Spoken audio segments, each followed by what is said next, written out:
has an unassailable position as a Chopin expert, and his recordings are revered, quite rightly, all over the world. But I think in this particular case, he did us a great disservice by saying, in effect, the ballads are really about these poems. And I have to say that they're not. If we had not got this reminiscence of Robert Schumann in that review of 1841, in which he's referring back to memories of a conversation he had with Chopin 5 years earlier, I don't think we would be having this conversation today.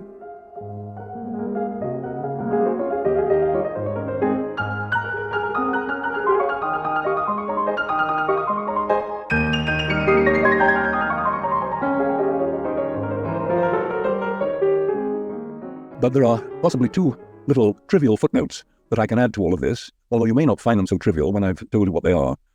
When Chopin had finished this particular piece, he decided to dedicate it to Charlotte de Rothschild. Now, you may say, well, who is Charlotte de Rothschild? And you might be surprised. She was 17 years old, a mere child. What on earth was Chopin thinking of when he dedicated one of his most important piano compositions to this child? Well, as we now know, it was really a wedding gift. Charlotte was about to marry her cousin, Nathaniel, an Englishman who was born and brought up in London. It was an attempt to keep the family well together. But the interesting thing is that Charlotte developed a love of Chopin's music. She acquired many of his manuscripts, and she eventually donated them to the Paris Conservatoire, and she continued to promote Chopin's music until she died, and she lived a very, very long life. So in a sense, that was her thank you to Chopin for dedicating this wonderful work to her. I don't think she could play it. In fact, I'm convinced she could never play such a piece. I don't think, in fact, the ballad was ever played publicly during Chopin's lifetime, which is another story for another time. But the other piece of trivia, which I think is more important, is that after the ballad was finished, Chopin sat down and he wrote a letter to Breitkopf and Härtel, his publishers, and he said, "My dear sirs, I would like to offer you two of my compositions. The first is a Polonaise in A-flat major. That's the Opus 53, the heroic Polonaise, the one that everybody knows. And the other work is the F minor ballad. Now, for the Polonaise, I would like to ask 500 francs. But for the ballad, I want 600 francs. Yours sincerely, Frédéric Chopin, P.S. Please let me know by return post what you can do." Now, if money or financial amounts can be translated into artistic worth, what Chopin was actually telling us, in that in his view, the ballad was more important than the Polonaise. And that, of course, contradicts the view of the world at large, because this Polonaise has become synonymous, not only with Chopin, but with Poland, Polish resistance, etc. The moment we hear the first two or three measures of that Polonaise, you think, oh, Chopin, Poland, the resistance, the revolution, etc., etc. And the ballad, of course, is not even thought of in those terms. But for Chopin, the ballad was a far more important work because he wanted more money for it. That's a biographer's point of view. A musician may have a different point of view. He may not need any information that the biographer cares to give him. But I do think if you know something about what was going on in a parallel way in Chopin's life while he was in his apartment in the Square d'Orléans, wrestling with this ballad, we know from the sketches that he had a pretty rough time with this, rougher than usual, because the pages are filled with crossings out and emendations, additions, subtractions, etc., until everything was in place. I'm reminded, by the way, when we think of Chopin's composing process, that he was always a dual personality. His compositions started out as improvisations. He really couldn't start composing unless his fingers touched a keyboard, and once he was in touch with a keyboard, the ideas would start to flow, and it would be an improvisation. But then, the other side of his personality would kick in. The composer would appear, and the composer was absolutely, utterly ruthless in dealing with the improviser. The composer would not let the improviser get away with anything until all the corrections had been made, all the surplus notes had been removed, all the ones that were originally missing had been put back into place, and only then, after 2 months perhaps, of the struggle, would the manuscript and the piece be complete. And so that was the process going on in the summer of 1842, and is the background to the ballad.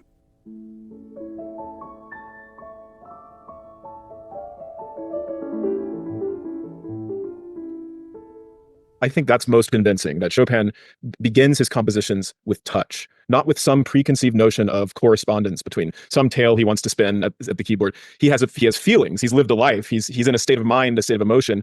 And of course, that bears on what comes out at the keyboard, but it doesn't translate into, I was reading some Mickiewicz recently, and I want to now make a soundtrack for this story. But you seem to be suggest that program music, at least in the case that it's attached to Chopin, is belittling, condescending baby talk.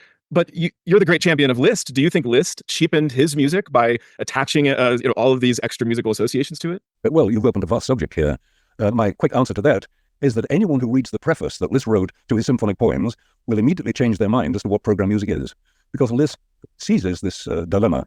He looks at this problem head on, and he says, music simply cannot express the outside world. Those are his words. He said, a painter, the most humble painter with a set of paints and a brush, can make a better job of depicting the outside world than a musician can. What Liszt was saying is that when I attach titles to my piece of music, I'm not saying that this is what the music is about. I'm saying that this is what inspired me to write the piece. So if he gives a title such as By a Spring, or Orage, a Storm, or the Villa d'Este, the supposite of the Villa d'Este. He's not saying that the piece is about those scenes. He's actually saying that when he witnessed them, he was inspired to pick up his pen and to compose a piece which could not have been born, perhaps, without the inspiration of the scenes of nature or the scenes of drama or the scenes of painting, because Liszt was inspired by so many things, and he gives the inspiration away by the titles. So I suppose what I'm really doing is attacking, but I'm doing it in Liszt's name, of the entire idea of program music, that music somehow can represent the feelings or the images and the sounds of the outside world. I respect that, because why should music have to depend on other art forms and sensory experiences for it to mean something? Exactly. But there's something else, of course, to be said here. I would advise all your viewers to read Schopenhauer on this. He is really the musician's philosopher. And he looks at this problem, and he says that all the arts, save music, have one thing in common, that they are reflections of the outside world, but not music. Music comes from inside. It comes from the will. It is a copy of the will. It doesn't require words. And Mendelssohn, of course, caught hold of this idea in that wonderful aphorism of his when he said that music begins where words leave off. Music is really too deep for words. And yet, as piano teachers, which pianists often are, including Chopin, we have to get students to stimulate their imaginations. And often we do this with imagery. We say, imagine this, imagine that. In fact, Chopin is on record of having used imagery and associations with his own works. For example, the Etude Opus 25, number 1. So maybe you could speak to the fact that Chopin himself refers to extra musical things when, I guess, trying to inspire students, or even trying to get them to understand something about the meaning of his work. This could also be cause for confusion for those who might believe that actually there is representationalism in Chopin's music. Well, I suppose my reply can be reduced to 3 words. Where's the harm? It does no harm whatsoever to use imagery and other stimulants to encourage students to play better.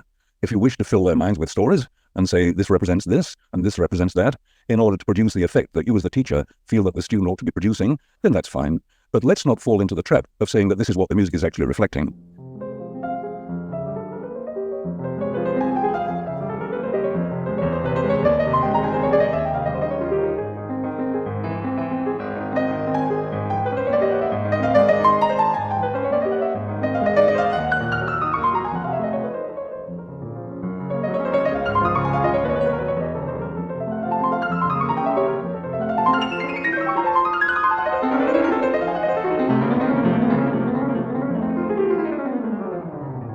So then the life of the mind, which is a phrase you've used, which this music does reflect, or does seem to come from, or have its origins in the life of the mind.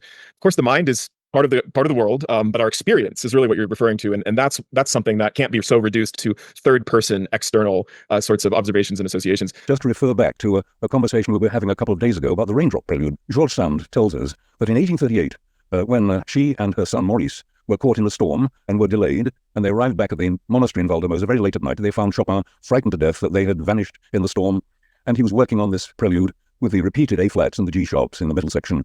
And George Sand said that he had actually imitated the sounds of nature by listening to the falling water drops on the roof of the monastery. We must remember that event that she was recalling, that evidently took place in 1838, was not known to anyone in the outside world until 1855, 17 years later, when she sat down to write her reminiscences, the story of my life. Now, can you remember what you were doing at a specific day, at a specific time, a month ago? I can't. Here she is, writing at a desk, rearranging her memories, and claiming to recall in great detail something that happened on a particular day, on a particular night, rather, in the middle of a storm in Valdemosa in the winter of 1838. It beggars belief.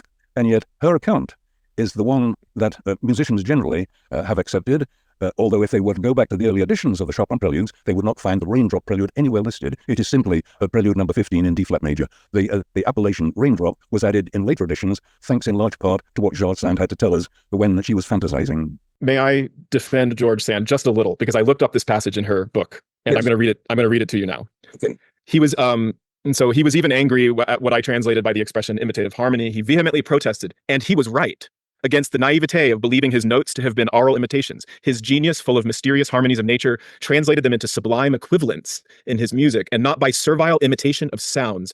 His composition that evening was certainly full of raindrops resonating on the tiles of a monastery, but they were perhaps translated in his imagination and in his music into tears from heaven falling on his heart. That's more nuanced, I think, than this sense of,